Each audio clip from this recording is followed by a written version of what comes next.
खबरों से पहले एसबीटी न्यूज को सब्सक्राइब करें और वीडियो को लाइक और शेयर जरूर करें। राजस्थान राज्य निर्वाचन आयोग के चुनाव आयुक्त पीएस मेहरा ने प्रदेश के 6 नवगठित नगर निगमों जयपुर हेरिटेज, जयपुर ग्रेटर, जोधपुर उत्तर, जोधपुर दक्षिण, कोटा उत्तर और कोटा दक्षिण के सभी 560 वार्डों में होने वाले चुनाव कार्यक्रम की घोषणा कर दी है।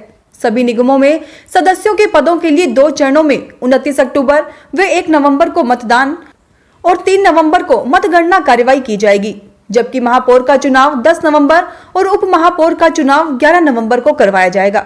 मेहरा ने बताया कि कोरोना संक्रमण की रोकथाम के लिए पहली बार मतदान की समयावधि को 1 घंटे बढ़ाकर सुबह 7:30 से साय 5:30 बजे तक किया है, ताकि मतदाता समय रहते आसानी से मतदान कर सके। चुनाव आयुक्त ने बताया कि इन सभी 6 नवसृजित नगर निगमों के लिए मतदान, मतगणना अन्य कार्यों के लिए लगभग 30,000 कार्मिकों को नियोजित किया जाएगा। चुनाव आयुक्त ने बताया कि चुनाव कार्यक्रम की घोषणा के साथ ही संबंधित नगर निगम क्षेत्रों में आदर्श आचरण संहिता के प्रावधान तुरंत प्रभाव से लागू हो गए हैं, जो चुनाव प्रक्रिया समाप्ति तक लागू रहेंगे। घर के सामने धरने पर बैठे पुजारी बाबूलाल वैष्णव के परिजनों को मुख्यमंत्री ने परिवार को 10 लाख रुपए मुआवजे और एक सदस्य को सरकारी नौकरी देने का आश्वासन दिया है। राजस्थान के करौली जिले के सपोटरा इलाके के बुकना गांव में दबंगों ने पुजारी बाबूलाल वैष्णव की जलाकर हत्या कर दी थी। शव शुक्रवार देर रात जयपुर से उनके गांव लाया गया। इसके बाद परिवार ने अंतिम संस्कार करने से इनकार कर दिया। परिवार ने 50 लाख रुपए के मुआवजे और एक सदस्य को सरकारी नौकरी देने की मांग रखी थी। मुख्यमंत्री अशोक गहलोत ने परिवार को 10 लाख रुपए मुआवजे और एक सदस्य को सरकारी नौकरी देने का आश्वासन दिया। इसके बाद परिवार ने अंतिम संस्कार किया। केंद्र के कृषि कानूनों के खिलाफ किसानों से मिलने के लिए अब कांग्रेस के पूर्व अध्यक्ष राहुल गांधी इसी माह राजस्थान आ सकते हैं। राहुल गांधी इस मामले को लेकर पंजाब, हरियाणा जा चुके हैं और वह वहां भी काफी सक्रिय है। उन्होंने किसान यात्रा भी निकाली है। मुख्यमंत्री अशोक गहलोत ने शनिवार को बिरला सभागार में कांग्रेस के किसान सम्मेलन में राहुल गांधी को राजस्थान आने का न्योता भी दिया। सीबीएसई 10वीं के पूरक परीक्षा परिणाम की तैयारी में जुटा है। 10वीं की पूरक परीक्षाएं 22 से 28 सितंबर तक कराई गई थी। अजमेर रीजन में 10वीं के 3,559 विद्यार्थियों के सप्लीमेंट्री आई है। बोर्ड कॉपियों की जांच करा रहा है। 10वीं की पूरक परीक्षा में शामिल विद्यार्थी अंक गणना और पुनर्मूल्यांकन कराने के अलावा जंची हुई उत्तर कॉपी की प्रति ले सकेंगे। इसके तहत विद्यार्थियों को ऑनलाइन आवेदन करना होगा। परिणाम घोषित होने के बाद यह सुविधा मिलेगी। Fees e-challan, debit, credit card से दी जा सकेगी। राजस्थान के परिवहन मंत्री प्रताप सिंह खाचरियावास ने कोरोना के विरुद्ध जन आंदोलन के तहत जयपुर के सिविल लाइन स्थित पार्क में मास्क बांटे। इस दौरान उन्होंने लोगों को 2000 से अधिक मास्क बांटे और लोगों से आह्वान किया कि इस वक्त मास्क ही सबसे बड़ी वैक्सीन है। जो व्यक्ति मास्क लगाएगा वो कोरोना से बच पाएगा। खाचरियावास ने कहा कि राजस्थान की सरकार ने पहले कोई भूखा न सोए का नारा दिया। राज्यसभा सांसद राजेंद्र गहलोत ने शनिवार को मंडल रेल प्रबंधक व अन्य अधिकारियों के साथ बैठक कर ट्रेनों के रूट, संचालन व जोधपुर मंडल में कराए जा रहे विकास कार्यों की जानकारी ली। गहलोत ने अधिकारियों से कहा कि वर्तमान में ट्रेनों का संचालन कम होने के कारण राजस्थानियों व अन्य प्रवासियों को असुविधा का सामना करना पड़ रहा है।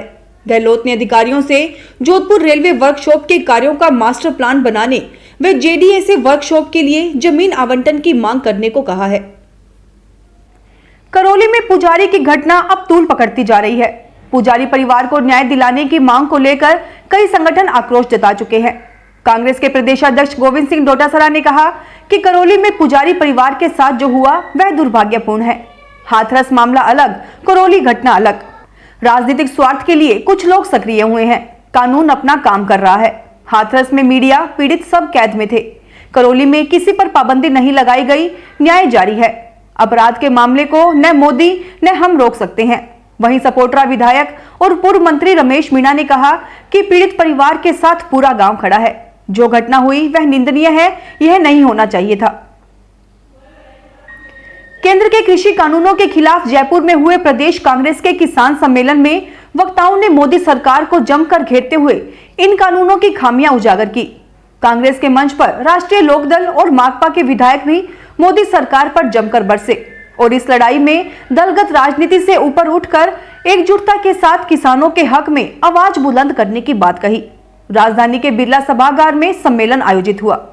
सम्मेलन को संबोधित करते हुए मुख्यमंत्री अशोक गहलोत ने कहा कि कोरोना महामारी के बीच केंद्र सरकार 3 काले कानून क्यों लेकर आई? ऐसी कौन सी इमरजेंसी थी? पीएम मोदी और केंद्र सरकार को मालूम था कि अभी कोई कुछ कहने वाला नहीं है, इसलिए ये काले कानून ले आए। कृषि पर कानून लाने का अधिकार राज्यों का है, उस पर केंद्र कानून बना रहा है। बिना किसानों की राय लिए और संसद में बिना बहस का बिल पारित करा दिया। और अब खबरें श्रीगंगानगर हनुमानगढ़ जिले की। श्रीगंगानगर जिले के पुलिस कप्तान राजन दुष्यंत ने आज वीडियो कॉन्फ्रेंस के जरिए जिले भर के पुलिस अधिकारियों की क्राइम मीटिंग ली। इस दौरान पुलिस कप्तान ने लंबित प्रकरणों का निस्तारण करने, नशीले पदार्थों की बिक्री करने वालों पर प्रभावी कार्यवाही करने, संपत्ति संबंधी अनसुलझे प्रकरणों का शीघ्र निस्तारण करने, फरार अपराधियों को गिरफ्तार करने, थाने में आने वाले परिवादियों से मधुर व्यवहार करने, महिलाओं, बच्चों व बुजुर्गों के साथ होने वाले अपराधों के मामलों में त्वरित सहायता उपलब्ध करवाने के निर्देश दिए। वीसी में पुलिस कप्तान के साथ ASP Sahiram Bishnoi, CO SC/ST cell Om Prakash Chaudhary व अपराध सहायक सुरेंद्र पचार ने भाग लिया। श्रीगंगानगर में नगर परिषद सभापति श्रीमती करुणा चांडक ने कहा कि देश में कोविड-19 का प्रसार तेजी से फैल रहा है। इससे यह प्रतीत होता है कि वैक्सीन बाजार में आने तक यह रोग शहर से लेकर ग्रामीण स्तर तक प्रत्येक नागरिक को अपनी चपेट में ले लेगा। इसलिए हमें इस रोग को गंभीरता से लेते हुए खुद को बचाए रखना आवश्यक है। यह बचाव केवल मास्क और सैनिटाइजर से ही संभव है। सभापति श्रीमती करुणा चांडक ने अपने यह विचार राज्य सरकार के जन जागरूकता आंदोलन नो मास्क नो एग्जिट के तहत प्रचार प्रसार को लेकर आयोजित एक वाहन रैली को हरी झंडी दिखाते हुए व्यक्त किए। हनुमानगढ़ में अंतर्राष्ट्रीय बालिका दिवस के उपलक्ष्य में शहीद चमकौर सिंह राजकीय उच्च माध्यमिक विद्यालय में ऑनलाइन चित्रकला व पोस्टर प्रतियोगिता का आयोजन किया गया। विद्यालय की छात्राओं ने चित्रकला, पोस्टर बनाकर, निबंध लिखकर, कविता व स्लोगन लिखकर SKRP प्रभारी मंजू गुप्ता, मीना गार्गी अध्यापिका मंच को प्रेषित की। हनुमानगढ़ जंक्शन के वार्ड नंबर 19 में शनिवार को वार्ड पार्षद संतोष बंसल, वार्डवासी शांतिलाल बिस्सा, भारतेंदु सैनी, हेमलता शर्मा, बिमला सैनी, रूपचंद शर्मा, हिमा सैनी सहित अन्य वार्ड वासियों ने सीसी रोड के निर्माण कार्य का शुभारंभ किया।